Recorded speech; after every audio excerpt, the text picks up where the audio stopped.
કોઈની સાથે ફાઇટ કરવી હોય તો વૈશ્વિક કંપની સાથે જ જાય ને. નાનામાં તો હું રાખ્યું છે. હા, રેડબુલ જેવી જાયન્ટ ગ્લોબલ બ્રાન્ડ આ ફિલ્ડની અંદર હતી. શું વિચારીને તમે આ ફિલ્ડની અંદર આવ્યા? What was the mindset? અમારી જર્નીની સ્ટાર્ટિંગ તો અમારા ગામથી થયેલી હતી. તે ગોલી સોડા અમે ત્યાં બનાવતા હતા, અમારા મામાને ત્યાં. તો સાદી સોડા બનાવતા તો મને એક દિવસ એવો વિચાર આવ્યો કે આ ફેન્ટા, એ વખતે ફેન્ટા ફેમસ હતી, હા, ગોલ્ડ સ્પોટ ફેમસ હતી એ વખતે, ગોલ્ડ સ્પોટ નું નામ હતું. ઓકે. મને એવું થયું કે હું પણ ગોલ્ડ સ્પોટ જેવું કંઈ બનાવી શકું. સંતરાનો ટેસ્ટ, ઓરેન્જનો ટેસ્ટ લાવીને આપી શકું ને. ત્યાર પછી પણ તરત થાય એવું નહોતું. આપણે વિચારીએ તો થઈ ન શકે ને, એના માટે ઇન્વેસ્ટમેન્ટ જોઈએ. એ જર્ની પછી સ્ટાર્ટ કરતા 2-3 કંપનીના મેં કામ રાખ્યા, Okay. જે ડ્રિંક માટેના હોય, ડિસ્ટ્રીબ્યુશન માટે, અનુભવ માટે.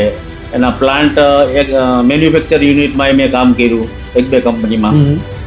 પછી મને 2009 થી એવું